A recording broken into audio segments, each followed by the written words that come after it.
Hello, everybody, and welcome back to Brainstorm Brewery. It's your favorite podcast.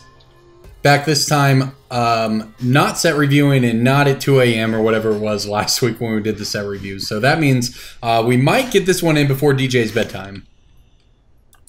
What? Is that a thing? What? I mean, that was a thing last week. Well, it was not a thing. The DJ was like, it's 12:30. Why you gotta talk so much? No, because we were supposed to get on at like 10, and then we ended up getting on at like 4 in the morning or something like that, and it was ridiculous. Uh-huh. So would you say it was past your bedtime? I don't have a bedtime, but I have a time that I like to go to bed at a reasonable hour. That would be a bedtime, DJ. Yeah. I don't have a bedtime per se. I just have like a time. I like to go to bed every night. Sorry that I have a normal sleep schedule. I'm sorry you have a normal sleep schedule too, because yeah, I agree. You know who doesn't have a normal sleep schedule? Corbin's kid. That's why Corbin's late to record every week. Anyway, so the other voice you heard in there, that's Eric. Welcome back, Patreon guest, coming to hang out with us on the podcast again. What's up, man? It's a beautiful night. So I'm actually home this night instead of back at a hotel somewhere. Yes. It makes for a difference. It does make a difference. I'm enjoying I'm at home for a month without any GPs to go to, and I'm definitely enjoying actually having more than a few days at once in my own bed. So, yep, I got my beer at home, so I'm happy. So, Are you going to Toronto, Corbin? No. I am not. I'm going to Seattle that weekend, actually, for a bachelor party for a friend. So I will be traveling, but not to the GP. Going to the home of Magic, that's all. And hopefully doing no Magic-related things for the weekend. Anybody going to Vegas? That's the plan. I am still undecided on Vegas. I'm going to Vegas. I'm going to Vegas. I'm going. Joey D twisted my arm, and I think the EDH rec crew wants to hang out. So I'm like, you know what? I got enough reasons to go to Vegas, even though I was just there. I feel like going to Vegas every year is a bit much, but I think it'll be worth it. I agree. And I've basically been every year now for like the past 3 years or whatever, and it does feel like a bit much. It's a bit much. But, yeah, whatever. So right? I might end up working it. If I end up working it, I'll probably go.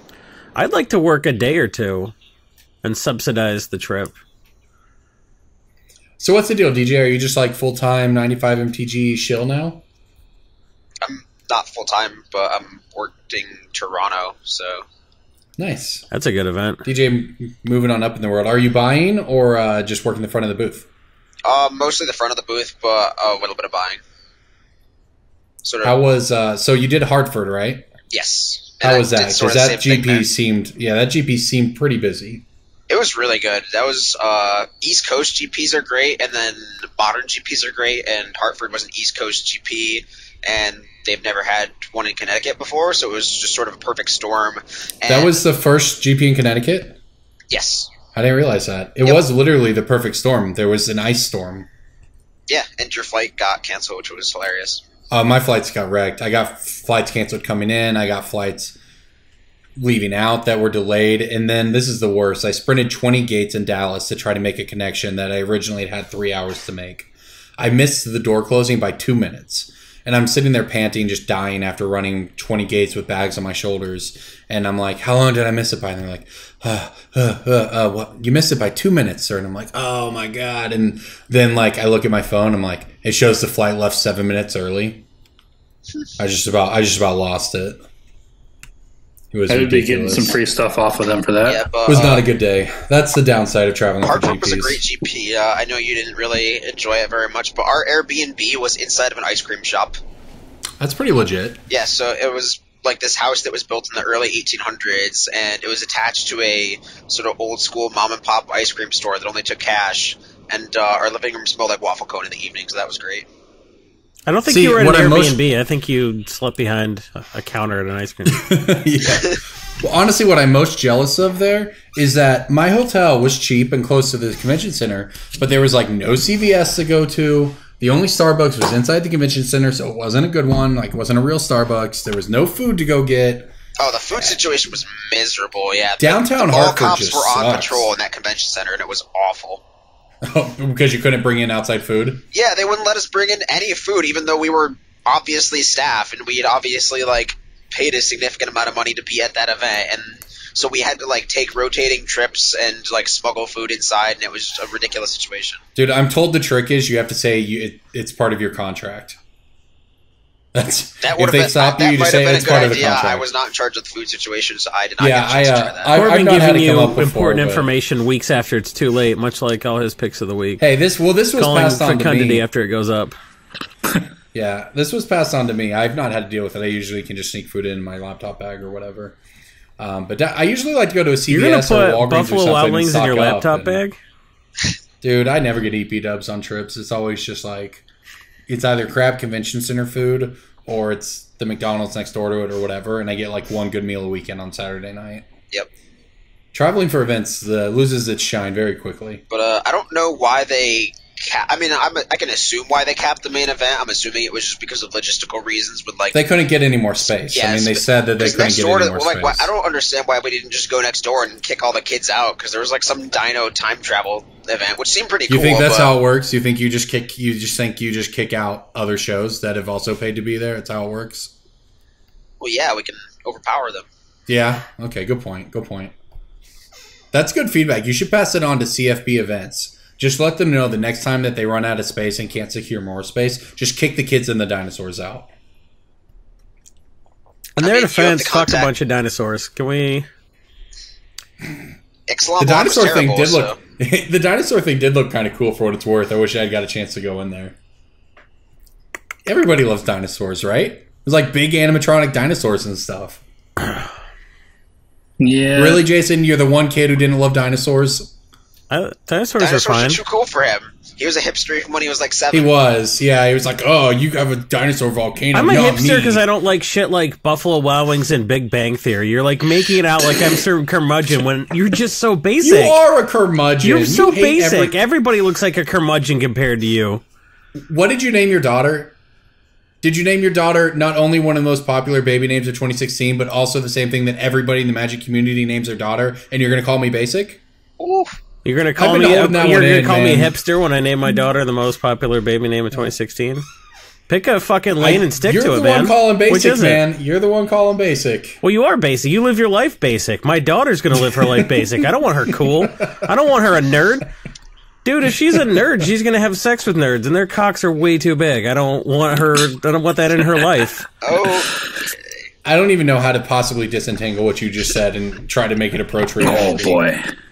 I don't want a nerdy daughter. I want her to be a cheerleader. I want her to be the second fattest cheerleader. That's the episode title right there. Right? Like, she's not the fattest cheerleader because everyone feels real sorry for the fattest cheerleader. Like, she takes the guy with Down syndrome to prom and they get prom king and queen, but like it's kind of bullying a little bit. But the second fattest cheerleader, she gets to go to like all the cool cheerleader stuff with the rest of them because she makes them all look thin and attractive by being in the picture with them, you know. And then she goes to college and loses some weight and gets some self-confidence and like gets a PhD. That's the track she's on. She doesn't know it yet because she's 2, but that's the plan. So I can't have her going down some nerdy path. So I'm going to name her Liliana so she rebels like some sort of Family Ties shit, right? I want her to be... Seems like you've really thought this out. Yeah, this... You guys don't have a plan. I'm sorry, I have a plan for my kid. Thought here. You don't have a plan? There's a lot of deep thought. No, my Corbin kid's has going a to play plan. in the We went NBA, over it. obviously. Corbin's plan is to, like, hold his kid in the shower in college. My kid's going to play in the NBA. He can already dribble like a boss. That's clearly how it works. Yeah, on his shirt. Wait, that was the burn? A 2-year-old is messy when they eat? Yeah, a 2-year-old, Corbin. Jesus Christ, your kid is still messy? My daughter uses a fork and a knife and a napkin, and she daintily dabs the corners of her mouth. I see. Okay. I'll keep that in mind. She's 2, not 19 months. Come on. Well, my kid's not actually 2 yet. He's close. He's close. Maybe he'll stop drooling all the time. Maybe he'll go to bed when you want him to go to bed. Liliana's starting to get adult teeth. She like her baby teeth are falling out. She's getting like real big incisors, and she doesn't know what to do. She's like, "I'm teething, Papa." Does your baby teeth fall out when you're 10? I don't know. What, this is my first kid. What do I look like, a doctor? I don't know. You know, it doesn't bother me that you say this stuff. It bothers me that I know you're going to tell your daughter this stuff. She's like 10 years old, and you'll be like, okay, honey, you can do whatever you want as long as you're the second fattest cheerleader. She doesn't have to be the second fattest. Don't you dare eat too much. She could be the second ugliest, too. I don't... What if she gets to high school and there's just, like, no fat cheerleader? Then I'm going to have to... Okay, then I've got a plan for that. Do you want to hear the plan? Late-term abortion. I would like to hear your plan. I'm going to join the PTA, right? And I'm going to make friends with one of the fat moms, and I'm going to, like, start hanging out all the time and then convince her fat daughter that, like, she actually is attractive enough to join the cheerleading squad. It'll be an inspirational story. They'll write blogs about me, about how I gave one girl the courage to follow her dreams, and then she'll be the fattest cheerleader. You have a Hallmark film, and it's... Yeah. It'll be called The Blind Side 2. The second fattest cheerleader. I think it'll be a real heartwarming story because I look like the good guy here when in reality I'm just serving my 27-point Machiavellian plan to have my daughter get through high school unscathed. There's no trade-off. I'm just going to talk about Dominaria now. Hey, man. You think I don't have a rant about that? By all means, get it out of the way. Tell us about Dominaria pre-release for you. You put Helm of the Host on a creature, and then you win the game. Wow. What a rant. You did it. It's that simple. Pool. There's not too much removal. You basically... I haven't drafted this set yet. I would like to draft it, because I think drafting this set will be interesting. But Sealed was kind of a mess. And isn't Sealed always a mess in every format ever? I think so, yeah. This seemed especially messy. I cannot recall the last time I've ever heard anybody say anything about Sealed other than Sealed really sucks. I'm sure draft will be great. I'm interested to draft this set. I think it'll be fun. I don't even think I think they don't even bother balancing for Sealed with that, whatever that even means. Yeah, how would you do that? Or how you would even go, but how would you even go? Yeah, exactly, right? I feel like balancing for draft probably hurts the Sealed experience, right? Because they're different things. Yeah. But also it doesn't matter because you play Sealed exactly once, and that's at the pre-release. You play it for and then you PPTQs. play Team Sealed at a GP. Almost all of them are team limited. Now, they're not all team limited, so you do have to do it sometimes. But like by and large, I would say 98 to 99% of the experience of a new set is not Sealed. Because think about the people who play in the 4 GPs that are limited of the event compared to everyone who went to a pre-release, compared to everyone who plays the set every week. Like, most people are just not experiencing Sealed. And no one cares at a pre-release. You look at the PPTQ season, I know the PPTQs here in Michigan, about half of them are limited for this season. That's a good point. That's a good point. That is a thing. And that is a major like the Magic thing. Online sealed decks, like the sealed leagues, fire a lot too. I mean, these are all valid points. You're right. The sealed. I mean, it's not that it doesn't matter, but like if your 98% Wizards is a strong number, I'd say. Maybe true. I mean, but maybe. I mean, the PBTQ crowd in comparison to the overall Magic crowd is also not big, right?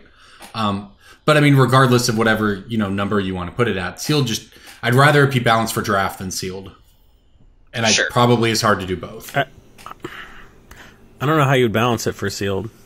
You don't, Yeah, so let's not talk about it. I don't think that's well. I mean, it does matter in the sense that we had the Dominaria pre-release and it was sealed, and that people form their first impressions on it. So I mean, what did you guys think about the set? I think people form their impressions of card interactions is what happens. Stuff overperforms and stuff underperforms.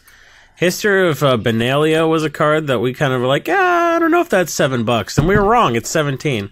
It's get rid of them.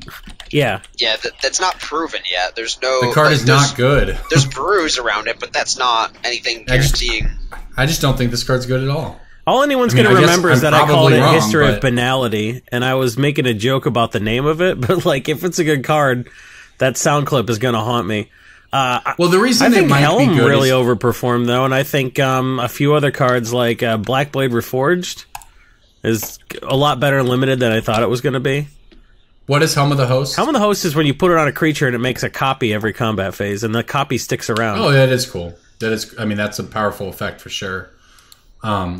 I think everybody assumed the token. Half the people I talked to assumed the token went away because of stuff like Blade of Selves and Kiki Jiki. Right. The token sticks around. So I put it on Shanna, Sisei's Legacy or whatever. It's just like I have a 1/1, now I have 2/2/2s, now I have 3/3/3. Oh, that's pretty good. Oh boy. Just stuff like anything you put it on a Academy Drake, and they're like, oh shit, I can't race that. Like I think it's obviously the EDH crowd was already like, well, that's nuts. The Godo deck wins on turn 4 or whatever. It's good with combat. How does that go infinite with Godo? Because Godo creates an additional combat phase when it attacks. But Godo doesn't untap himself. The token comes in, and that attacks by itself. And then the next token comes in, the next token comes in, the next token comes in. Yep, I see. He doesn't untap himself because he's not a samurai. You are correct.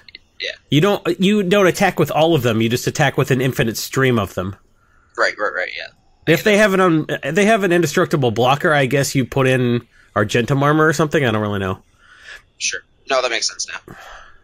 But yeah, it doesn't untap all of them, and that would be a lot easier. I was thinking it was more of like a Hellkite Tyrant or Hellkite Charger thing. Yeah, I'm still stuck on History of Banality, man. I guess the reason it could be good is because there are white and/or white-black decks that it does slot into, and in that sense, it might be playable, right? When you have Sky Marcher Ascendant into whatever the 2/1 that leaves behind a 1/1, like it can do things, and I can see it being good in those decks, but okay, the card itself is just underwhelming to me. But it is a mythic, so we'll see what happens. I guess. I kind of like the idea of going turn 1 Llanowar Elf, turn 2 Steel Paladin thing. The Steely Champion. The 7/6 for 2 mana or whatever elf. That can't be blocked, that guy? Something like that, yeah. You were close. That's pretty close. That's power. That's like next year's card.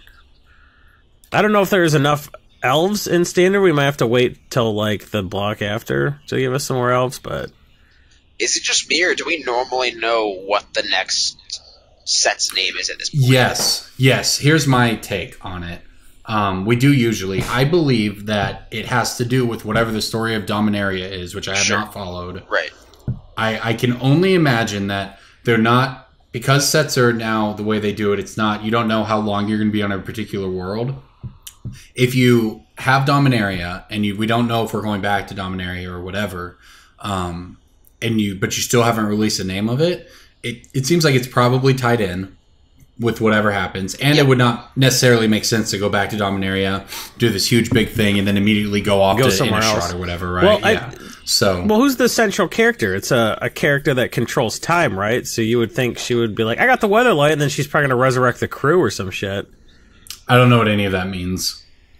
He's saying that Teferi is going to like time warp back and bring back Sisei or something. Oh, is Teferi I thought that Joyra was sort of the main character. But anyway, both of them, they're time people, right? Like, doesn't she have his Planeswalker spark? I heard somewhere she has like a necklace with his spark, so if he gets it back, he could do some shit. So I can't imagine Teferi, that the next set won't be... As of the most recent story, Teferi is not a Planeswalker, but they just did some like shenanigans and unearthed an artifact, and then Joyra is carrying around Teferi's spark. But Joyra herself is not a time mage. Joyra herself is an artificer. Oh, she just made time bugs and stuff that did time stuff. You guys are nerds. I'm trying to MTG Ryan this a little bit. Teferi is the actual time mage. Joyra is an artificer. She is a builder of stuff. You guys are nerds. Well, that's why her card in Future Sight didn't really make any sense, because it didn't really encapsulate her character. Well, yeah, she suspended and did stuff with suspend counters. Right. Which is time. But she just made gadgets that did that? Okay, well, whatever. I think she'll probably run into Teferi, give him his spark back, and then the next set will be on the plane, but in a different setting at a different time. Well, the next set's core set, so it can be anywhere they want to put it. So it can be in Dominaria. The next set that matters. I don't think the core set will be. Will the core set just stand alone, kinda? Yes. Yeah. Because this set is in the same spot that like Dragons of Tarkir or Journey Nixes, whatever. So the next actual set of releasing is not going to like follow the timeline of the story. It is just a core set with a bunch of random garbage in it, and they can theme it however they want, like Eric said. Yeah. But I do assume it'll just be set in Dominaria, right? Sure. Yeah, probably. You can. It will be interesting to see how that core set does, because that is kind of a big deal going back to it. Well, they shut themselves off to so many reprint avenues by not doing core sets anymore, and now that those are back, they can really tweak a whole block just by like, what if we put in Doomblade? Well, right, especially since they have a shorter lead time on them. Yeah. Than they do a normal set. They can actually use them to, quote unquote, fix standard if they put Pithing Needle or whatever effect you think you need. And you have the playtest group actually building decks that matter, that they can see that what's going to be a problem and fix it. Theoretically, yes. And for a worst case scenario, when they weren't doing any of that stuff, it was real annoying having Saheeli combo get and all those bannings. But if that's the worst standard gets, I it was pretty bad. So yeah. But if that's the worst it gets, like... It wasn't affinity level bad, but I do think it was like... People weren't abandoning the game in droves, though. I don't know, man. They were abandoning standard bad enough for them to have to make emergency changes. Well, they complained a lot, but nobody really quit. So I think it'll get better. Factually untrue, man. You don't know that. I do. Yeah, I talk to everybody. Okay, yeah. I'm pretty sure they did quit. And I would say that Aetherworks Marvel banning, that month of standard... is worse than it was for Cobblade. That's how bad it was. I disagree on that point. It was bad. Were you at that GP weekend? Like, it was literal nothing. We had to we didn't even bother taking stats or whatever because it was just all Marvel. It was like 6 of the top 8. Like, it was worse like than 8 Cobblade. of the top 8 or something. No, it wasn't, man. Sorry, like, there were time periods when it was like 6 of the top 8 and then 2 mono red decks, but Callblade was just as bad. But hey, 2 minor points. No, A, nobody wants to hear this that's listening to the podcast, and B, none of this matters. So anyway, continue. All right. C, Callblade lasted for 9 months or a year or whatever. There's no way Aetherworks Marvel could have made it 6 months in that iteration without people just outright abandoning the game. It was Callblade should have been banned a lot sooner, and Callblade also costed like $600, something insane to build. Yeah, well, had Jace's in it. Okay. Okay. I mean that's a separate issue, but yes. But the price of the dominant deck is a factor in how many people leave the game. Yeah, I mean I'm just talking about in terms of the gameplay, and the lack of diversity. It was there. If Mark Rosewater or Aaron Forsyth is listening to this, somebody one of you two tell us which one of us is correct. Yeah, please chime in. For people who don't know, old school listeners here, Aaron Forsyth was once interviewed by this podcast. I wonder if this podcast was cited a lot because he said something about fetch lands and everyone was like, he did. Ooh. Yeah, do you think they'd ever let him come back on this cast? I mean, they got burned by him being on, not because of being on our podcast or whatever, but yeah, whatever it was he said about fetchlands in like 2014 or whatever, was quoted for years and held against them. It was super vague too, yeah. It was something like, we know people, I don't remember the exact quote, right, but it was something like, we know people want these, we're listening to them, we hear you, we're going to, it essentially led people to believe that it was right around the corner. Right. And then it was not for years. I mean, it was literally Modern Masters 2017 before you got the Fetchland reprints, which is just insane. So yeah, I feel like they probably are a lot tighter these days on the kind of information or interviews like that they let get out, which is too bad because it was fun. He can come on, but he can only talk about 80s movies. That would be fine. Yeah, it would be great, though. It would be great. So we'll see. If you're a Wizards employee listening to this, let us interview you. Please, what could go wrong? All right, let's break some bulk. Breaking bulk time. Breaking bulk time. Break. Oh, yeah, breaking bulk. There's so much good stuff. It's a pick. Breaking bulk. The end. Woo! Eric, are you participating in this? I am participating in breaking bulk. All right, let's let the guests go first. From Dark Ascension. Blue Common from Dark Ascension, Thought Scour. Nope. Artful Dodge. Yep. Nope. What? Stormbound Geist. Stormbound Geist. Boom. Oh, good one. That card's a house in the mono blue Delver Mirror. It's a house in anything Pauper, which is crazy. Yes. Anything blue I watched Pauper that has card in it. Pauper. And it's Undying, so you're not going to reprint it anytime, unless like Undying is a core mechanic for the next core set. But it's not something you're going to see in a Commander You don't worry about product. reprint risk with your break in bulk, right? This is just a card. You got it in bulk, pull it out, don't bulk Pull it out and dump it. So yeah, I mean, and it's actually, this is a good pick too because it just spiked very recently, and it was nothing forever, but it's almost $1 now. Okay. Almost $1. And Card Kingdom had it on its buy list here about a couple weeks ago at 40 cents. It's now they got it down to 7 cents, so they must have gotten enough of them. But yeah, you know, no, that's really good though because this is one of those cards that even, and I've usually picked down to nickels, but this card wasn't even buy listable for however many years of its existence. Yeah, I've picked these for a while, but I didn't buy list them out. I just hoarded them because every 3 or 4 months or so, I'd get a request for 4 of them for a janky pauper deck or whatever. So yeah, it's just a card I picked but didn't buy list out, and now I'm probably gonna make a bunch Pauper. We've said it before, man. I'm so happy that Pauper is doing well because it is the best thing to happen to bulk since I've started playing the game. Maybe like it did for bulk commons what EDH did for bulk rares. That's a fair assessment, but not even. Yeah, I mean, like that's true, and also it just took cards that. Because we've talked about how, especially in the big paradigm shift for Wizards was probably like 5-6 years ago or whatever, when we were after the player boom that had originally drove prices on a bunch of older stuff. And they kind of got into this, okay, now we just need to reprint everything mode, probably because Hearthstone got created.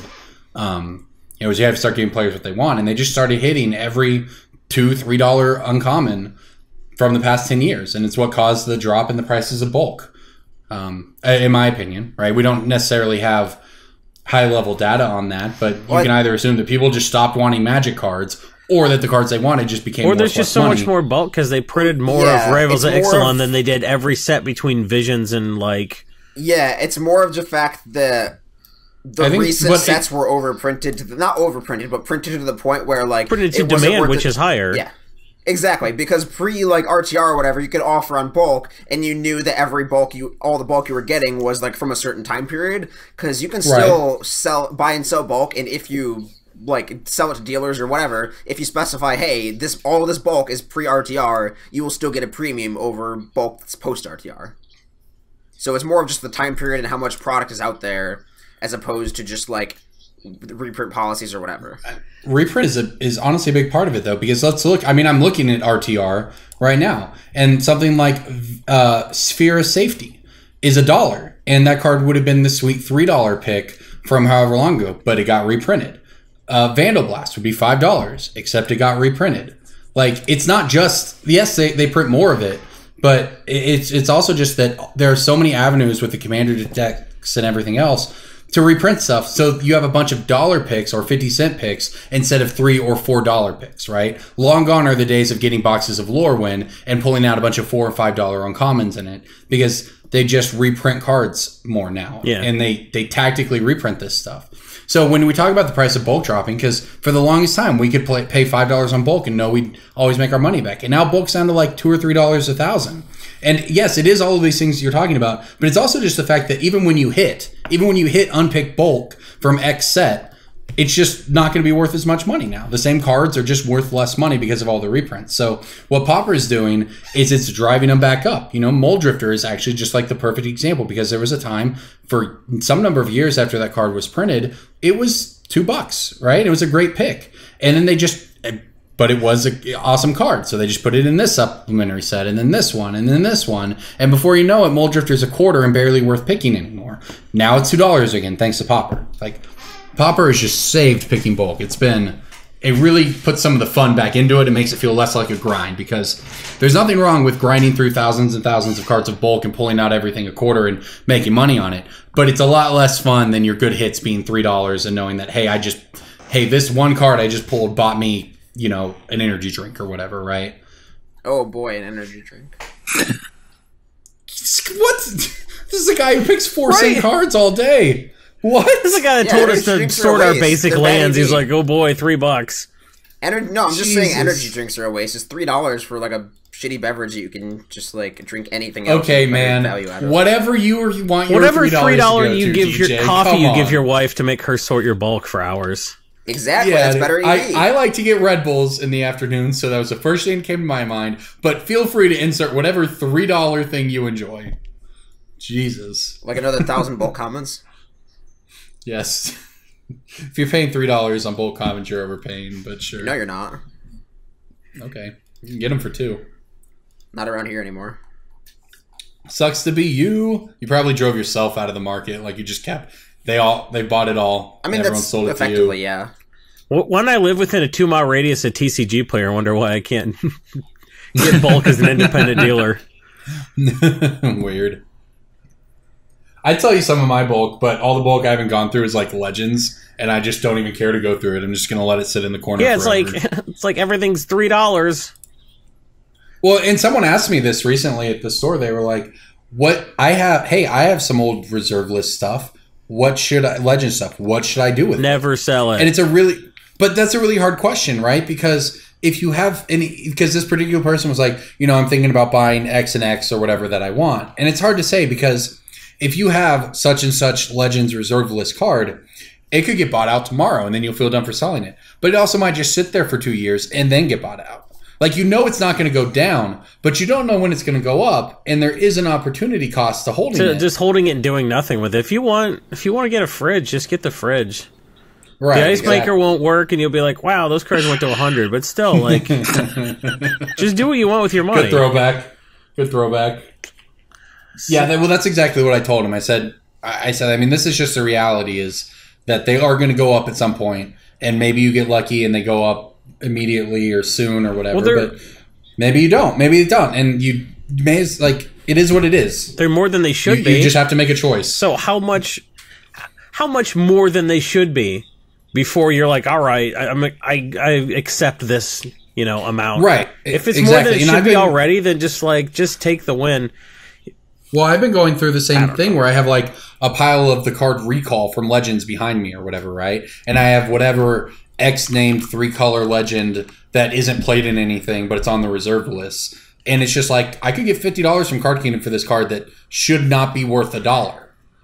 But I also just know it's going to go up again. Yeah, I also sold my Aiden Oakenshield for $35 thinking I was slick, so... Right, exactly. It's just it's so hard. All right, well, I'll jump in next on this. Speaking of Return to Ravnica, I have a Return to Ravnica red common. Should be easy. Electrickery. Yep, it is Electrickery. Didn't think it'd be too hard. Return to Ravnica, for what it's worth, has actually turned out to be pretty decent for bulk. Obviously, I mentioned Vandal Blast and Sphere of Safety earlier. But also the Dragon token, the 6/6 Dragon token from Uvara Hellkite, and Return to Ravnica is $3. Yeah, because Uvara Hellkite's expensive. Yeah, the card's great. And it's the only 6/6 Dragon I think ever, right? It got reprinted, right? In a Uvara deck. But it didn't. Did it come with a token? Yes. Yeah, the token probably has something cool on the back. So the token was like $3 or $4, but now it's just like slightly less because of the reprint. But it's been long enough since the reprint that it's just climbed back up. Here's some trivia. What's on the back of the 6/6 Dragon token from the Commander deck? Because they print them double-sided. A 0/1 plant. Really? I have no idea. You're guessing? No, I assumed you actually knew. Guess. What deck was it in? I want to say Duretti, but I feel like I'm wrong. It was in the Commander 2016, did you say? No, it was earlier than that. I'm not going to know. I'll let you guess. I'll give a bet. I can't guess it. Uvara Hellkite was Commander 2017, so it was probably the... So it was in the Dragon deck. Wasn't it in another Commander deck before this? No.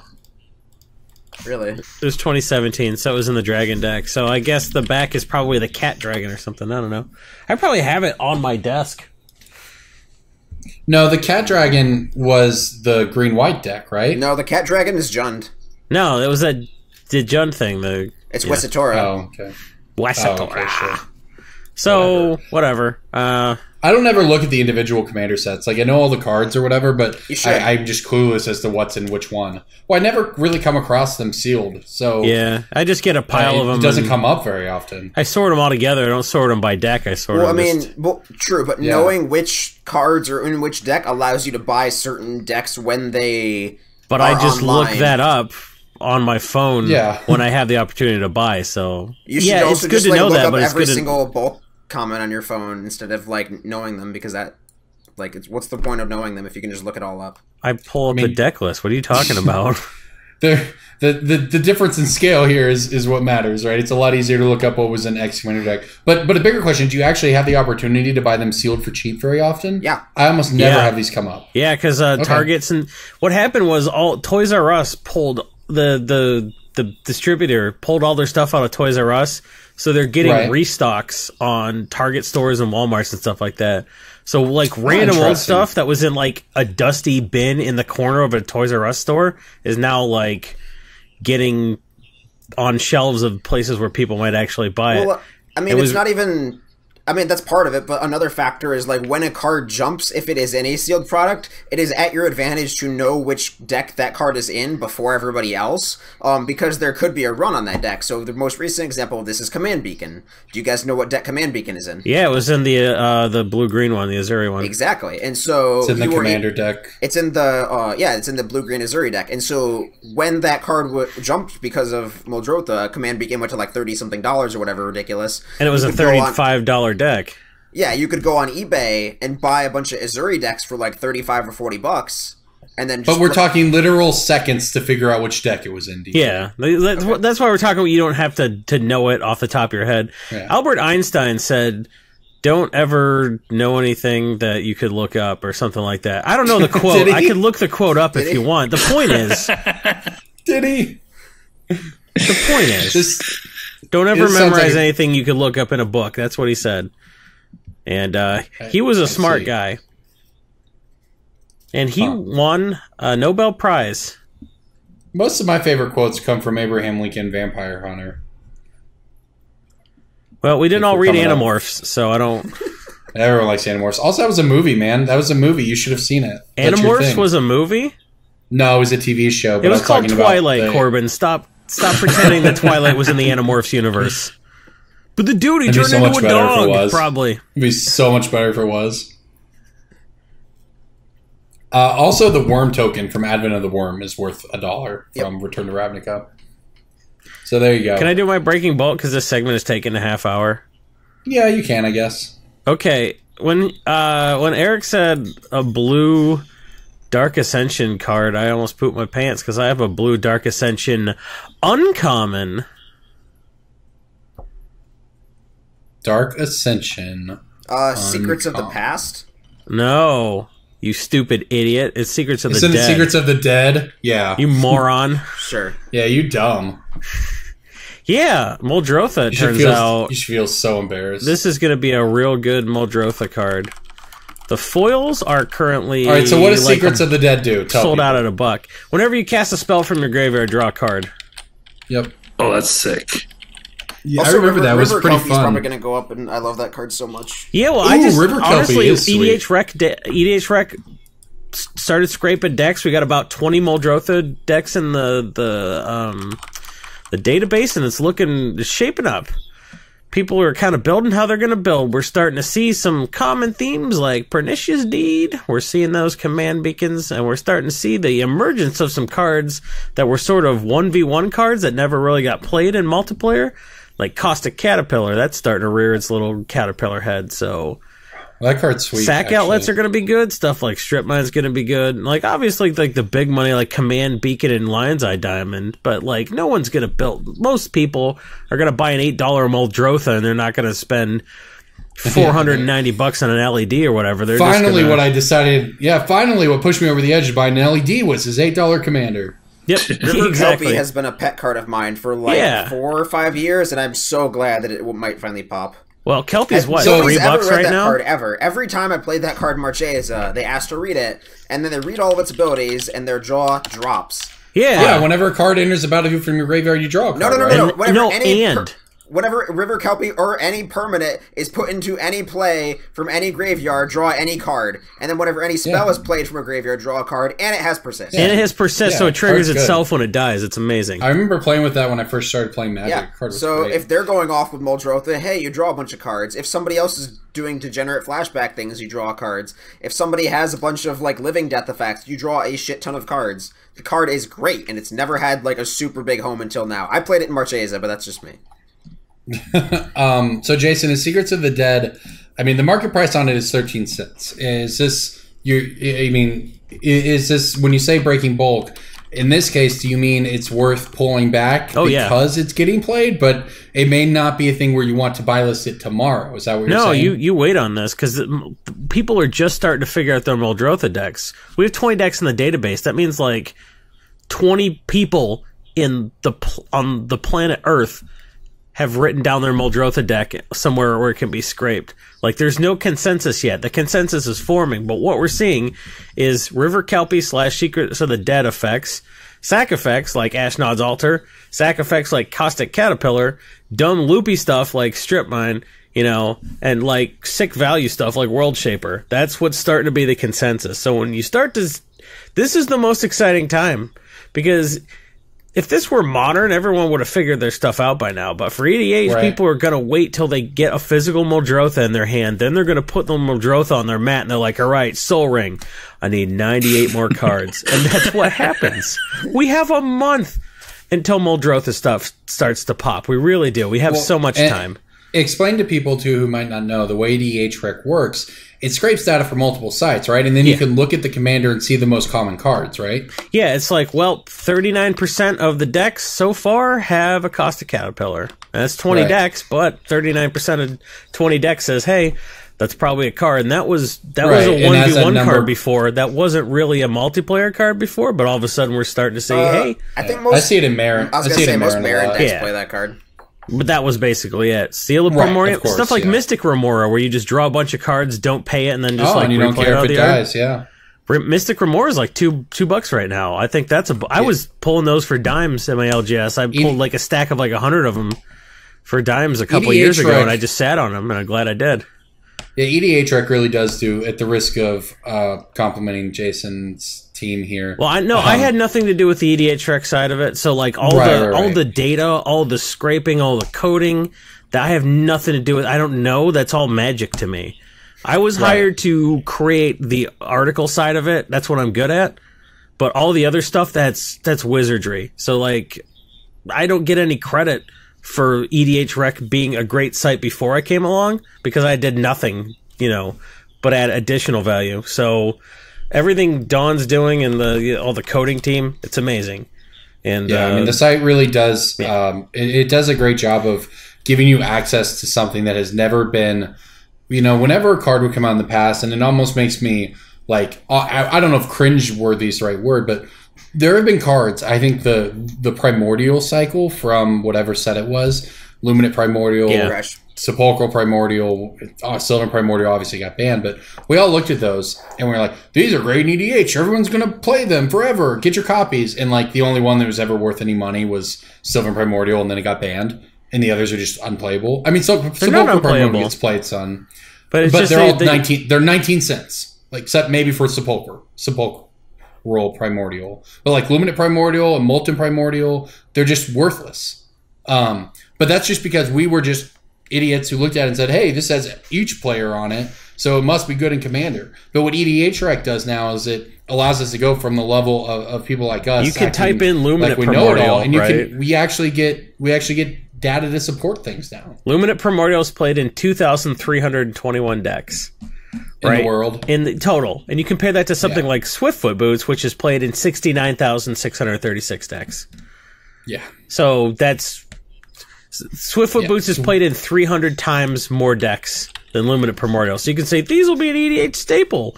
It's a Swords Plowshares on a stick. Well, 2,000 people agree with you, but 300 times as many people want to run Swiftfoot Boots. So something like that. So it's just really cool to have that. Is a term that has a very specific meaning.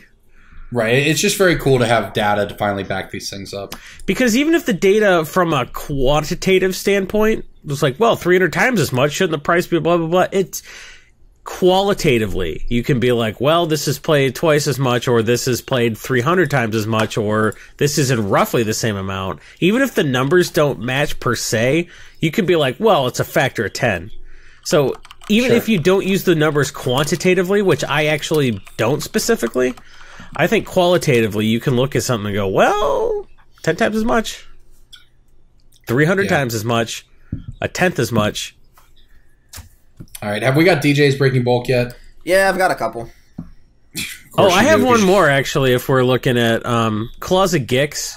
Just 2 printings. That's just something I wanted to throw out there, because sack effects are on the rise again with Muldrotha, making it real popular to play stuff out of your yard. Zuran Orb's starting to dry up, and Closet Gix is starting to dry up. What the heck does Closet Gix do? Closet Gix is a 0-cost artifact. And you pay one or saga. Time shifted or saga. Yeah, you pay 1 colorless mana, you sack a permanent, gain a life. So everyone's like, ooh, this is a bad Zuran Orb. But it turns out you can sack stuff like hatching plans, so it's it's better. You are right. It's actually climbed a little bit. It has climbed a really negligible amount in real money, but percentage wise, it's more movement than it's had in the past 5 years. Yep. Over the past 2 weeks. So that was a lot. Muldrotha is just it's. And you know what? Everyone that's actually building Muldrotha decks is like, this deck is just so good, and everybody dogpiled me, and it's no fun to play it. So I think this is going to be the boogeyman, and a certain number of people are going to play the boogie. There's the people that still got their Nekasar deck, and they got like the Judge Foil Wheel of Fortune, like, Nekasar, I love being the boogeyman, bring it on, nerds. But for the most part, people are going to be like, the Muldrotha deck's too good. Like my Kaneos and Thrasios deck was like too good. Point of just getting to be degenerate, and like the deck just has a very specific end game where every deck turns out the same, just like the Gitrog monster did. Yeah, that's why when I talk about building decks on Gathering Magic, I'm just like, if your deck has Lab Maniac in it, you're going to hate the deck eventually. I just know that, because every game is going to end with you winning with Lab Maniac, and you'll be like, oh, this is boring. And maybe not everybody's like me. Some people are like, oh shit, yeah, Lab Maniac, I win again. My no-stakes local tournament, I get to teabag all my friends at the LGS. And they're like, great, you won on turn 3. The rest of us are going to keep playing the game without you. So, I don't know. Maybe you're like that. Who knows? But what I do know is that I get really bored with Lab Maniac decks in EDH. Yeah, I agree. They're too linear. All right, DJ, go ahead, man. I have a Red Mirage Rare. It might be too easy, but Telemantor's Edict. Nope. No. Oh, it's bulk, huh? Telemantor himself. It's not bulk. People think it's bulk. It is a Red Mirage Rare that I pulled a couple out of bulk recently, and it's... I mean, this might give it away. Emberwild Caliph? No. God, I don't know shit about Mirage, I won't lie. Elkin's Lair. Nope. Eric? That's Visions. That's Visions. No idea what's in this set. It's the little flower tree thing. Yeah. It's a palm tree, dude. Zerlon of the Claw? Cerulean? No, but that's a good guess. That's a better guess. Is it the other one? It's not. Zerlon felt like not. Heavis of the Scale? So. Here's another clue. It's $5. And people think it's bulk? It's a $5 Mirage Red Rare. Yep. And it's not Telemantor's Edict. I actually thought you'd get this, Jason. Well, I know every... I'm naming every red rare. Is it Kukis? It's an enchantment. No, Kukis is Visions. No, it's a really stupid card. It's a red enchantment? Yep. And it's not Elkin Lair. It's an enchant world, as a matter of fact. Oh, no, Land's Edge was Chaos Sphere. No, that was Ice Age. Cannot block. No, it's not. It is confirmed not Ice Age. Creatures it's got a palm tree on it. Creatures with flying cannot block creatures without flying. Creatures without flying can block creatures with flying. So it topsy-turvies the whole evasion game, and it's pretty good in just red-greeny, stompy decks that you're just like, I'm not playing flyers, I have a weakness to flyers, this turns my weakness into a huge advantage, and I've seen it cast in, like, Omnath decks, or, like, just sort of, like, Rurik Thar, werewolfy stuff, where you're like, I don't have flying, now suddenly all my guys are just going to stomp you. I was thinking Naked Singularity from Ice Age. Nope, Chaos Sphere, it's $5. It's just, like, something I pulled out of bulk recently, because if you know nothing about Commander, and you're just a Modern or Standard or competitive Spike or whatever... Yeah, it looks terrible. Yeah, you flip through this, you're like, what is this garbage? That's the same thing with Tectonic Instability. I get that in bulk all the time, and that card's legit. Right. I won't lie. I don't know what's rare and what's not in Mirage, so I just look up every Mirage card. Oh, that's fair. The fact that this is from a set where when they didn't color code the rarity is just so tilting to someone who wasn't playing then. Well, plus, like, some of the effects, like... some of the stuff you think... like a janky uncommon. It's like, how is Chaos Lace rare? Yeah. I mean, that's the other thing. It's impossible to know what's rare and not rare from back then because nothing. Force of Wills are uncommon. I remember opening 4th edition decks, and I was like, what's my rare in here? And the guy's like, I think Sinbad is your rare. I don't actually know. I was like, no way, Sinbad's my rare. That's not even a good card. That is why old bulk like that will always defeat people who don't just do it regularly or didn't play them because you just don't even have a concept of what you're looking at. For sure, but like that's why I pick older cards. Like that's it's good. It's for sure good. It's a good pick. Web in 4th edition's rare. Nobody knows that. Because it's garbage. It would be common in any other set. Right. Did you said you had another one, DJ? Yeah, this one might be a little bit easier actually. It's a Tempest. It's a Tempest blue rare this time. Tempest blue rare. Tempest blue rare. Thinking about this one. Is it precognition? Nope. How much is it? People think it's bulk? BIOS is like 50 cents. Legerdemain? Nope. No, that was uncommon. Eric, any guesses? Is it a creature? What's its card type? Sorcery. Oh, okay. No, that's an instant. The thing with the sliver. Capsize. No, capsize is common. Capsize is a common, which is take this seriously. We're proving my point. They all have the same symbol. But capsize is proper legal. That's true. Also, capsize could have got downshifted. It's a sorcery. I can only think. Oh, you said sorcery. I missed that part. All right. I know very few cards from this set. Jeopardy so clock ticks over. Time is up. Mana Severance is the card. No, Mana Severance is an enchantment. No, sorcery. Really? Mana Severance is a sorcery that says search your library for any number of lands, chuck them against the wall, then shuffle your deck. Yeah, like all this stuff, like I see the card in my head, I'm like, nah, it's not that. I can't picture the thing with Hannah with like a sliver wrapped around her. She's like shining a mirror on it. I don't even know what that is. This is the extent to which I know cards I played with when I was 12. I'm now looking at Mana Severance, and it definitely does look like an enchantment instead of a sorcery. It's just like some land with some lines drawn on it. It does not look like a spell being cast. It looks like a view of something that would be an enchantment. Yeah, I mean, Card Kingdom BIOS is 52 cents or something like that, but this is just another card where you skip over it and you're like, oh, this is just some wacky old garbage common that they printed back when they didn't know how to design Magic. Or it could be a mythic rare. That's how much I know about the rarity of sets that don't have a rarity symbol. Sure. Mythic? There's an advantage to, Corbin doesn't know when Mythic Rarity was created. Let's skip over that, but Mana Severance is just... that was the joke, yes. Good one. Thank you. Mana Severance, pick them out of bulk. You're going to get Tempest bulk. It's not going to have Wastelands in it. It's not going to have, like Altar of Dementias in it. It's going to have all those cards picked out, but it will have Mana Severance. It might have Ghost Town. That's true. Ghost Town's another good one. That's a really good one in Omnath, too. Omnath, yeah. That was actually something they discussed on the EDH Rec podcast, not to talk about EDH Rec again. All right, let's move on. We spent a lot of time on Breaking Bulk this week, but it was good Breaking Bulk. That's because we don't know what to say about Dominaria yet, because nobody's... well, there's not much to say about Dominaria. Sato Wayfinder, go check that out, I guess. Let's turn the floor over to you for a minute, man. What do you have going on in Magic lately? What have you been interested in on the finance side of things? I've actually been playing a lot of Arena. Oh, really? Okay. I've been in that beta since it was a beta. I was actually in it as an alpha. If it takes off, there's going to be some financial implications simply because it's money that leaves the Magic economy and doesn't come back in. True. So, as someone like me, if I'm spending, let's say I buy $50 to $100 worth of cards of every set, that's a box of cards I'm not buying in paper. That's, Magic money that I'm not spending on singles or anything else. It takes money away from that economy, and that's money that I actually will never get back. More importantly, it's money that like even you guys won't be able to get back because people spend money on Arena they're not going to have bulk for you guys to pick in 3 to 5 years. So that actually has some financial implications if it takes off. So the one counterpoint would be if it brings in a bunch of people in the way that Magic Duels or Duels of the Planeswalkers did, it would lead to paper.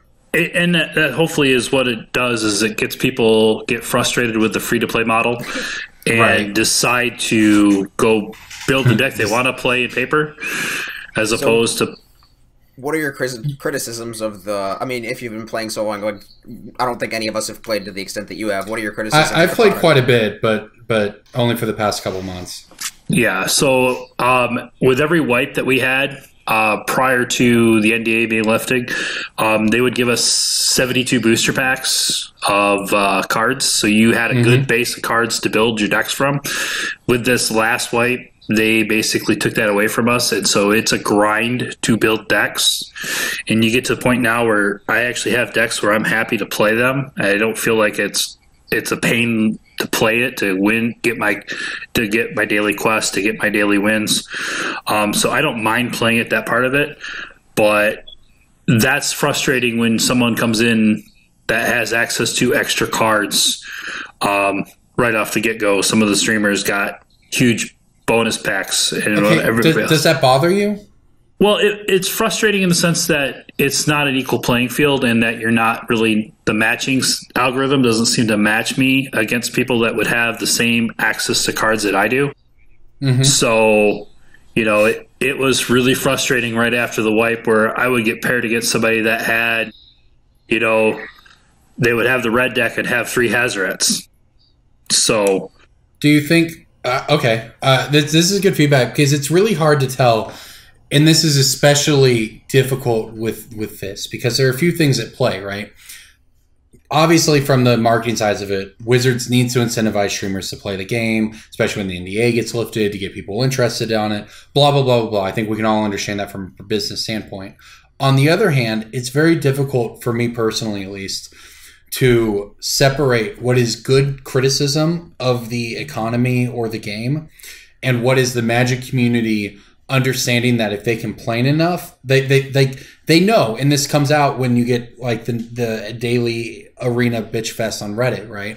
Where someone will say, and it gets upvoted, everyone agrees, this is our opportunity to complain so much to Wizards that they will make this better for us. And none of those people... Yep. Nobody's doing that with an idea of what's, reasonable from a business standpoint. They're just doing it literally from I want everything. Yep. So I'm going to complain as much as possible to get as much as possible. So I imagine if you're Wizards, it's just a nightmare to try to figure out where the line should actually be. Well, yeah, Corbin, I know you don't play League of Legends anymore, but there's been a similar thing in League over the past couple years where they recently came out with sort of a loot crate thing, sort of not, but you can slowly accumulate little free boxes and then open them up for free over the course of like your gameplay, or you can just drop hard money on them, like I'm sure you've heard of like the chests and the keys or whatever. Yeah. But that's product that gives you free skins, which up for the first 4 or 5 years of the game were only available. Yeah, it was not possible. Yeah, it was only available through hard actual cash purchases. RP, and then now that's this like random number free item that every month or two you'd get like 2 or 3 skins, maybe depending on how long you played. And then Reddit the subreddit found a way to complain about that to the extent that like the free stuff wasn't good enough. They had to get more free stuff, and there's never any end to like the if you just gave us a couple more keys, I think it'd be more fair. The drop rate for chests after the game, it's not really good enough. I mean, we didn't get any before, but now that we're just only getting a few, I think you could give us a little bit. It's just the same thing. But the thing is, that doesn't mean, and one thing is, it's almost in League, it's a little easier because it was not free, and then it is. So it's all upside. Yes. But like Arena is trying specifically to emulate a Hearthstone model or an Eternal model or whatever these other digital card games are. So it's really hard to know what feedback you should take seriously if you're Wizards side versus what is just the bitching. Because I do think that it's a real thing. Yeah, it's a harder to determine the valid criticisms, I agree. So Eric, where do you think it goes from here? Because the next thing is they're going to wipe again when the game actually releases. So how do you think they can sort of ease those same troubles the next time around? I think they can give people a sense of pride and accomplishment for opening those packs, right? EA jokes are like so 3 months ago. Hey man, it's relevant right now, and you know it. So you basically have when the economy wipes and we start over again. Someone like me can go in and spend $50 to $100 and be where I want to be right now. And other people that are going to do the free to play and grind, they can get to where they need to be, and they're going to complain about it. But hopefully, the matchmaking gets a little better. Where this guy spent $200 or $100. We want to pair him against somebody who spent $100 or against somebody who has a big advantage in cards. True. I had a lot of, I would get paired against gold rank 4s and I was still copper rank. And that's a little frustrating in the pairing. So I'd rather be paired against, I'd rather wait an extra 3 or 4 seconds or, even 10 seconds to get paired against somebody who has the same card level, and skill level than what I have, than to get paired against somebody who's been playing the same grinding deck, and just is a turn 3 kill with the red, just the absolute red beatdown deck that exists right now. Theoretically, as more people are added into the beta, that can be addressed. Eric, I don't know if you've played Hearthstone or Eternal or any of those. Do you have a sense of how the arena economy compares to those? I think it's going to be very similar to the Hearthstone economy, which for Wizards is going to be good because then people are going to spend, like I said, when a new set comes out, they'll spend $50 to $100. And I think which is what happens in Hearthstone, right? It's the same thing. The only difference is maybe the ranking system separates it a little more. Which is, to be fair, I don't think I've gotten above rank 10 in Hearthstone, so I can get that. I understand that. You're not playing against... And they reset every month as well, so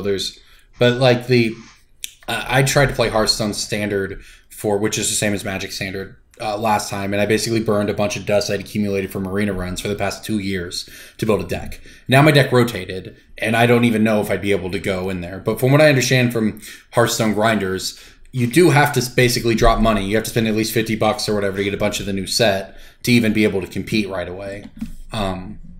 So I'm not. It's really hard to know where Wizards is going to fall in that, since we don't even know what the real money conversion rates are for the Magic Arena economy yet. No, and the other thing that I'm really concerned about is if I go and spend money in Arena, what happens at rotation? What do you? Because the cards will become worthless? Is that what you mean? Well, if they don't support a format beyond Standard, right, the cards become absolutely, and not just worthless, you just can't play them. So yeah, that's true, because there's I wonder if they might, but that's a good piece of feedback that I would hope maybe they listen to, if they're not going to support anything. Basically, when that first Standard rotation happens, which will be, I guess, in October, if the game's out by then, maybe they turn the cards you have rotating into the vault, right? The power up your vault or something, which is basically your duplicates power up the vault and eventually it turns into prizes for you. Maybe they could do something like that. Would that be something that appealed to you? I guess if you're not losing value completely, would be okay. But that would be my concern if I spend, so we spend $50 a set, which is what people in Hearthstone are spending. If I spend $200 a year on Arena, and I want to be able to get something back when it rotates, and that I think is very important. If you don't have that, it's just money that's going to be leaving the Magic economy. It's going in Wizards' pocket, which is fine, but nobody's getting anything for it once it rotates. Right, absolutely. One of the interesting things about the arena economy that is not necessarily true in Hearthstone is because of the way the vault works, right? In Hearthstone, if you open a card, you dust it, you get the dust value. If you open the same card 2 months later, you dust it, you get the same value out of it, right? In Arena, the first pack you open does nothing for your vault because it's your first copies of all the cards. But the 100th pack you open will be, at that point, say, almost all your 5th and 6th copies. And it'll fill your vault very quickly. And the vault, when it gives rewards, I believe it gives a mythic rare wild card. So it does have an effect that is it scales a little differently than something like Hearthstone, because your vault progress will, basically, which means how close you are to that next mythic rare. Your 100th pack you open put you a lot closer to that than the first pack you open, which is different than Hearthstone. So I'm not sure what that means, if that's good or bad, but that is just the way it is. I'm with you, though. I've enjoyed the game. It's nice to just get on and play. I did before we podcasted. I just spent 5 minutes. I played a casual match in there because it's best of one, and you're in and out in 3-4 minutes. And you could usually, because your daily, basically after 5 wins in a day, you basically don't get any more gold. And I could usually do that in about an hour. So you think they should change that? So no, I think that's fine. I think it's. Okay. I don't want to have a. I want it to be where that the diminishing rewards pushes you out of the game, so you're not sitting there playing for hours and hours and hours. Right. That's true. That's unhealthy. Yeah. So yeah, that's the burnout factors there. I always just have to turn in new quests because all I do is play Merfolk. So all right. Let's move on to pick of the week. Then I know we're going a little long here. Eric, DJ, which one of you guests would like to go first? Pick of the week. Pick of the week. Pick of the week. Time for the pick of the week. I have Iconic Masters Thoughtseize. It's the same art as Lorwyn, and it's half the price. They're going to meet somewhere in the middle. They're going to meet somewhere in the middle, and more importantly, that Lorwyn art Thoughtseize has been $50 twice in the last 4 years. Yeah. Why not pick the one that's bound to go down to meet the other one than the one that's going to go up? So, no, I really think that I actually changed out my Thoughtseizes to the Lorwyn art, obviously out of Iconic Masters, but it's, I don't think you're going to see another Thoughtseize reprint for anytime soon, and I like it. So, yeah, it's interesting that this is one of the rare cases where the art really does matter. Especially when the art is like plane specific, even, No. Also, while we're on the subject, real fast, has Iconic Masters turned out to be okay? I mean, it's gotten a lot better since it was released. Absolutely, better than 25 for sure. Well, there are 15 cards over $10 in the set now, and I can look at the next 10 on the list and pick 8 that are going to be over $10 and. Yeah, this is a great time to kind of look at some of that stuff because a lot of that stuff's going to recover. I mean, I'll tell you, the expected value of a box of Iconic Masters is around 117 TCG low, and Masters 25 is 106 TCG low. So Iconic Masters is objectively better than Masters 25, assuming you can get them at the same price. We expect that. One of the big things is Horizon Canopy jumping in Iconic, and that's one of the ones we said, hey, this card's only expensive because scarcity. It was. Not a lot of copies printed, but then it just 5-color humans came up, and it's a 4 of in the deck, which is both somewhat accessible for modern terms and like one of the top 3 best decks and for the past several months. Boggles or whatever. So that's Horizon Canopy actually saw more play now than it's ever seen in modern. Horizon Canopy was absolutely, in terms of like $10 and up cards, it was our best selling card at Hartford.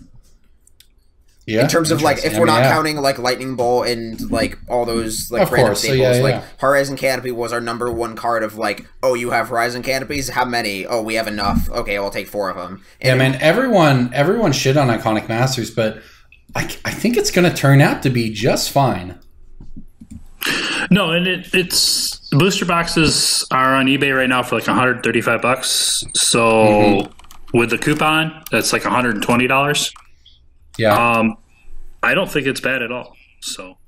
Yeah, and a lot of the stuff that's $4 to $5 right now, they're all staples. I think it came after Modern Masters 2017, which was so good. But then I guess we got Masters 25, which made Iconic look nice. All right, who wants to go next? I have a card from the Commander 2014 deck. I don't think it's got a huge price trajectory coming, but it's just a card that I've been consistently selling a lot of and have noticed an upward trend. It is Flamekin Village from the Commander 2014 deck. So I was mentioning before about how I've just been like buying a lot of commander decks and then like cracking them and sorting them and reselling them. And Flamekin Village wasn't really in my calculations for the Daretti deck because like when I bought a bunch, I was like, okay, Wormcoil, Caged Sun, Rubin Medallion, Daretti himself, Faithless Looting, Soul Ring, Greaves, go. And then everything else is free. And there's 2 cards. Number 1 is Rite of the Raging Flame, which is quietly crept up to like $3 just for some insane reason. And then Flamekin Village is another one that's actually, I think, should go in most red commander decks. Assuming so when it enters the battlefield, you may reveal an elemental. Otherwise, it comes up like tap. That part's pretty much irrelevant. It's usually a tap land, but right, and then it gives a creature haste for 1. Yeah, that and like Handwear Battlements, I think, are 2 cards that will probably creep up over time, just because they are. Well, and that's starting to show. Well, people are using Hall of the Bandit Lord right now, but the problem with Hall of the Bandit Lord was that spiked off of legacy speculation because some dude was running some deck where I think he was using Goblin Welder and Kuldotha Forge Master or some crap like that. Well, Hall of the Bandit Lord also hurts you the hell of a lot over the course of a game. Yeah, it does. And it's much older. Yeah, Flamekin Village is just like a cheap, efficient way to like give your, I don't know, like your, what's his name, Heartless Hidetsugu haste, or just like some general commander, just like give it haste. It's going to do a lot of stuff. Right. That's and you don't want a land to come into play tapped in Legacy, but you don't give a shit about that in EDH. I mean, that said, Hall of the Bandit Lord is still worth more today than it has been ever before, and it's just steadily trending up. Yeah, so well, because that gets it's you see deck lists, you don't see Flamekin Village, you see Handwear Battlements and Hall of the Bandit Lord in deck lists. Yeah, and Hall of the Bandit Lord is also a card that is, again, only expensive due to scarcity. It's a Champions of Kamigawa card with no other reprints. Like, Mikokoro is the analogy here of if that card ever gets a Masters set reprint, it dies. Yeah, that is pretty much true. I mean, maybe not 1-to-1 true with Mikokoro, but very close, yeah. And so, Flamekin Village is just sort of like if you are building a red commander deck, or if you plan to build a red commander deck in the future, it's just a nice card to pick up at like $2 right now, because I think it's a card that you might look at 6 months down the road and be like, wow, why is this $4 or $5? Don't you want Godo to have haste? Don't you want Krenko to have haste? Yeah, those things are good. Don't you want to target your Norin the Wary and have him leave play? You know, all kind of stuff. All right, I've got one for you guys from Alliances. What color is it? It is colorless, and I told you before the cast, so it probably won't make you guess. Oh, yeah, it's Helm of Obedience. Helm of Obedience, as most people know, is a combo with anything that removes graveyards, because it has 1 billion words on it, but it's 4 mana, and then you tap it, and target player mills the top card of their library. Read us the exact Oracle text without reading. I don't want to. All right. Oracle text or card text? Both. It put cards in the graveyard, and if they don't go to the graveyard, then you keep doing it until you run out of library, then they lose. Yeah. Card is sweet. Been played in a lot of stuff. It went through a spike about 2 years ago in 2016, and then why 2016? I would because it definitely spiked when they printed. It spiked on Eternal Masters. When they printed Rest in Peace. I know. I mean, it spiked with Eternal Masters. Whatever it was, Eternal Masters was just sort of like what part of the reserve list spikes with like that was the first one with like. No, I'm saying it happened way before. Why would it happen 2 years ago? Because I don't know. Eternal I'm just telling Masters you when was when a lot of reserve list cards spiked, because it was just sort of the quote unquote final nail in the coffin of like maybe they'll put reserve list cards in Eternal, and then they didn't, and so crap on reserve list cards spiked. Fair enough. Regardless, Helm of Obedience is on the reserve list. And unlike 1 million reserve list cards that are objectively terrible, that are worth a lot of money. Reparations, anybody? Yeah. This card is $18, is actually played in Commander, and I believe it is occasionally a legacy card, whatever. But it's starting to climb a little bit again. It's already been bought out once, so the second spike we always talk about, it's going to be bigger. It's on the reserve list. I mean, I'm not advocating a reserve list buyout. There's plenty of them on TCG Player still. But, I mean, this is a card that people play. So if you ever want to play this card or just are looking for the spec, this has a lot going for it. Boom. That's right. All right, Jason? I have a card that is from Dragons of Tarkir, and the foil multiplier is 2, which seems non-correct. So I think the foils and the non-foils are in play. Ooh, Dragon Lord Kolagon. Nope. Unfortunately, this card is obviously it's the worst one in Commander. Basically, it's actually not that bad. Dragon Lord Kolagon? The one that doesn't do anything? No, it's a big old dragon with haste. It hits him hard. It gives all your guys haste, right? Sure. Yeah. So it actually... it also has an ability that... We pooped on it, but like I'm noticing Kolagon is in Dex. It is worth $3.50 for what it's worth, yeah. Let's look at Dragon Lord Kolagon and see how many decks he's in on EDH Reg. I think it's a sheep. The point... 48, see? It's a staple. So anyway, my card from Dragon's Atark here is Sidisi Undead Vizier, which is basically the most expensive it'll ever be, but I don't think it'll ever get cheaper. It's the most expensive it's ever been, but I don't think it's... I think it's also the cheapest it will ever be again. This tutor is busted. Yeah. You can be your commander. It can be your commander that's a tutor. So it's like $5? And the foils are like 10, 12? Foils are 14. Market price is 13, but okay. Fuck me for using your site. So the market price is $14.29. I'm literally looking at it, man. I'm looking at the market price as $12.74, but what do I know? I'm just looking objectively at a screen in real time with my eyes, and you're getting just a different number than me. Just linked TCGPlayer to you. I'll link TCGPlayer to you back. Are you looking at the different foils? Like, is one of you looking at like pre-release foil, and one of you looking at pack foil? Man, who knows? Who even cares? I think that's what you're doing. That's funny. Anyway, I think the pick's good. I'm gonna buy the one from Moose Loot right now. That's $10 because that's our buddy Bernie. Wait, Jason really did link it to me. I'm impressed. Yeah. What do you think? I just made up a number? Well, I hope nobody double checks. It turns out it's my only job is to reflect reality and tell people data based reasons to buy cards. Jason was looking at the pre-release foil. Well, the non-pre-release foil is not on the page I'm looking at, so you can just eat the sweatiest part of my ass. Oh, man. Anyway, we're still looking at an under 3x multiplier, are we not? So that's still... We are, yes. I'm not poo-pooing the pick. That is non-correct. I think you pick up both the foil and the non-foil. Because, hey, the non-foil's basically the highest it's ever been, but I think it's the lowest it will ever be.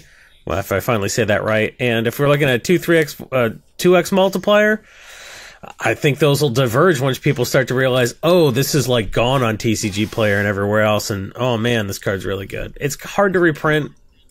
It was a mistake to print it in the first place, probably. It's just a real good card. And hey, who doesn't want to be sacking stuff to tutor for cards when you got Muldrotha? So I think for all those reasons... You're going to want to pick up Sidisi Undead Vizier. That's a slam dunk. Yeah, there you go, everybody. All right. I know we went a little long this week. Eric, thanks again for coming on, man. Is there anything else you want to shout out before we head out of here? No, I think we're good. I enjoyed having time with you guys. Wait. Always fun to have you on, man. Wait. We got to read at least a couple of emails quick. Oh, what? Good God.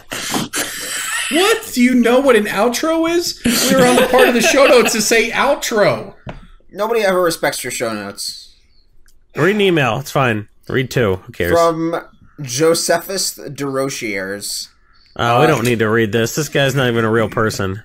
Hey, Brew Crew, I'm headed to GP Vegas in June, and I've never been to Vegas, let alone GP Vegas, because I've never made a good decision in my life before, and I want to start now. Hey, Joe, why didn't you go to the first GP Vegas? I wonder why. Any advice, ? Must see things in Vegas, cards to stock up on, to dump to vendors, how to get the most out of GP Vegas. Thanks, Joey D, sent from my Commodore 64. Ooh, I like Commodore 64. I played that. I'll tell you when we're there. Good email. He's a $20 patron, so he's a $20 patron, so he gets a personal tour of Las Vegas. That's how that works. Ooh, there you go. That's a dangerous precedent to set. But I'm in. Jason's giving the tours is a great precedent. He got the only slot though. Oh yeah. Yeah. You heard him. You better go check it out. If there were more $20 spots on Patreon, it's an accident. No, he got the only. You get a tour of Vegas slot. Right. Only one $20 patron gets it. It's first come, first served. I don't know. I heard Jason say he was giving every $20 patron a tour of Las Vegas. No, you got to give one a tour, and DJ's got to give one a tour. I already picked the $20 Absolutely. patron. If somebody wants to become a $20 patron and I can give them a tour of the craps table, I'm in. Oh yeah, that's a good. Yeah, that's a good call. You can play craps with us in Vegas if you're a $20 and up patron. That includes you, Eric. Hey, maybe I'll have to come over. How generous of Jason. So all right. This last just as a head note, we got like 6 emails, so we're gonna read the rest of them next week. This one's from David Charlton. TCG prices near mint versus LP. Hey Brew Crew, when listing cards for sale on TCG, I've noticed that the lowest near mint price is sometimes lower than the lowest LP price, and sometimes even the lowest MP price is the most expensive of the 3. What gives? I'd chalk this up to blah blah blah. I see it over and over again. Blah blah blah. Shipping costs don't seem to matter. Blah, blah. Thanks again. No, this is good work. There's less movement on damaged cards. People don't want the damaged cards, so they sit there for longer. And the people that are doing the race to the bottom, you know, there's more competition in the non-damaged cards. So people are like, well, I gotta be the lowest listing. There could be a really, DJ might know if there's a reason of what it shows you, but I have also noticed this when using the TCG Player app. When someone has a beat up card, I'll mark it down to MP, and then it doesn't change the price, and I'm like, okay, well, this is dumb. And then you have to like go even further down to actually get the app to reflect the fact that this card should be worth less. But I've also noticed that. I would assume that when people list stuff, it shows you like market price is based off of LP and near mint, not off of MP or lower. Correct. So I would assume that when you list a card on TCG Player, it shows you the market price when you choose a price. Yes, you have 3 options to choose from. Okay, so I can go into my TCG Player store right here, and you can set a listing. There's 3 options to match. You can either match the lowest listing, the current lowest listing that is available right now.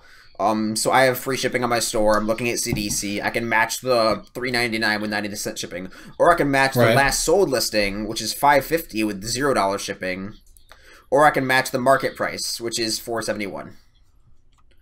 So you have a bunch of different options to match, and it's like, actually, it's just like he said in his email. The moderately played price currently, the lowest listing, is $4.92 with 99% shipping, which is 20% higher or so than the near mint listing. And again, it's just what these two said. It's mostly because there's less frequently cards being sold at the moderately played price, and so sometimes those ones just tend to linger, and like people who have like moderately played stuff might not update their prices for those cards as frequently. They're fine to just let them sit there, and there's more of a race to undercut the near mint price because those are the most frequently appearing copies. Would we expect that to be different than on cards that are rising? Right? Like if the idea of if your theory holds because the prices are going racing to the bottom, but what if the price is going up? Shouldn't it not be that? I don't know. I don't know. I mean, I don't actually know the answer to this question because I've noticed it as well, and it's actually kind of annoying when I'm pricing stuff up. Well, when stuff comes into the store, I usually just like use the TCG website on my laptop. I don't usually use like the phone app. Yeah. Just so I can take that into account, but like normally it's just the people don't sell those copies as frequently. And the other part of it is when if let's just say there's a $5 CDC cheapest on the market, and then the MP one is $6. The cheapest MP listing is $6. If you want your MP copy to sell, you're gonna list it lower than the current near mint one, so that was gonna sell. And then that just removes that quote unquote lower copy entirely. So, but it would lower the market price of it though. Not if it's an MP copy.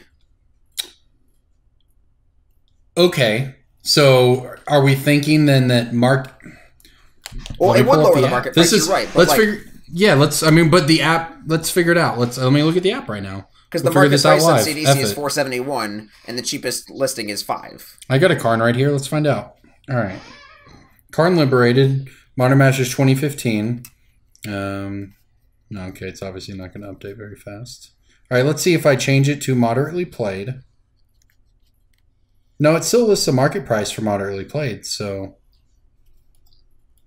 I can't speak for the app because I don't... Number one, I don't work on it. Number two, I don't use it very much. I just use the TCG website instead, so...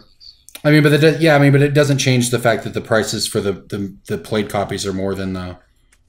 Right, and that's because the played copies that are lower than the near mint copies are the ones that are priced aggressively to sell, and then those ones get eaten up. Which should lower the market price. Not if it's an MP or HP copy.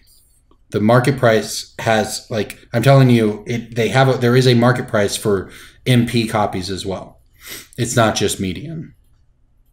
Then why isn't the app showing it? I mean, the app's being slow right now, not loading, but it does show you a different price that is not the median price. Right. So like the market price for MP is 502, which just basically means that those copies don't sell as frequently. Okay. I think the answer is we don't have a great answer here. Derive what value you can from the things we've said. Obviously, in a great show of the TCGPlayer app, it won't even load a price for this card I'm trying to scan right now. Also, so the email says, P.S. Thanks, Jason, for scooping to me in the A25 PPTQ. You got beers earlier, and I got my GP buy. In this case, though, I would never do something nice like that for this. That person's mistaken. Wait, Jason, you played Magic? You played a game of Magic that didn't involve 99 cards? I mean, I clearly lost the match. I think I won, but scooped anyway. Or I didn't want to play the match, so I just left early or something. I don't know. And there you go. All right, anything else we need to say before we get out of here this week, guys? We will read the rest of these emails next week. There you go. At least the ones from the $10 not patrons we'll read. The rest, probably not. Wow. Harsh. That's how the system That's how it is, man. It's how they don't. This is capitalistic, so they don't think it'd be like it is, but it do. It's pay to play, baby. Now, why don't you pay us? I'm loving proof of it. Eric, thanks again for coming on, man. No problem. Everybody Appreciate else, for the invite. Yeah, this is Brainstorm Brewery, and we'll see you all next week with hopefully a little more relevant Dominaria information to discuss. Thanks for listening.